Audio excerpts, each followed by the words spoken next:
Spark the Genius here with, is it Momolu? Momolu Stewart. Cool. And everybody I've been interviewing here has been talking about you, so they're all excited. So you were in the movie 25 years ago, and I don't know, how do you want to introduce yourself? So I was in the movie 25 years ago.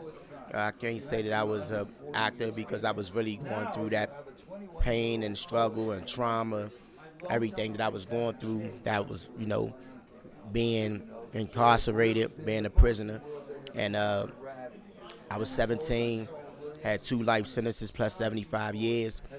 But I always used poetry as well as like lyrics to express myself and release that trauma. Saul heard me rapping one day and, just totally wrote me into the script. Wow. So Yeah. how did he hear you? Like you were rapping in prison and he saw you there? Yeah, I was freestyling and he heard me and he was like, we need to get this guy in the script. And, time went on. I did 23 years in prison, went to college, changed the way I thought, changed my heart, and had a lot of supporters that helped me win my freedom, including, and Kim Kardashian. So, shout out to Kim. Hello, Kim. Thank you for getting him out. That's amazing. And do you think the movie helped keep you motivated while you were still in there, going, okay, I'm going to get out of here, I got to be creative, I got to do stuff? Absolutely. It gave me hope. Slam was like a thing where I was thinking, wow, like, how many people it was impacting, heard it. It won at the Sundance Film Festival, and I was just, happy to be a part of it. I always felt like I was a star. So, that gave me hope. That gave me a reason to keep going, to never let go of my dream and, to keep everything going. So, I wrote a book, part of it was inspired by Slam, Saul and Sonya, they the GOATs. And then we got Mark Lavin, you know what I'm saying? So it was just a big thing.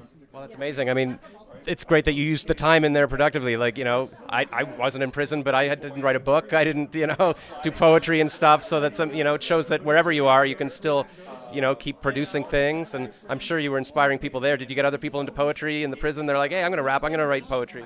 Absolutely. So that's one of the things that we used to do.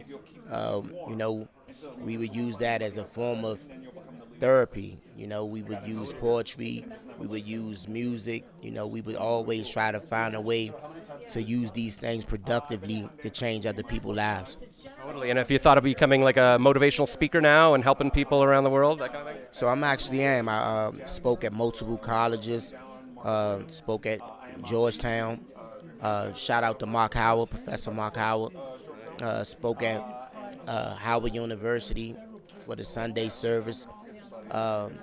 Spoke at George Washington, spoke in prisons, been speaking a lot, and animal violence interrupter, a youth activist, a visual artist, a rap artist, an author, a clothes designer, just been, staying focused. Oh my gosh, I'm so inspired.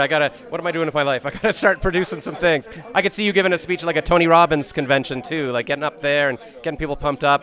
That's awesome. Maybe I can come be your assistant and give like the introduction. Like, hey, everybody, welcome Momolu.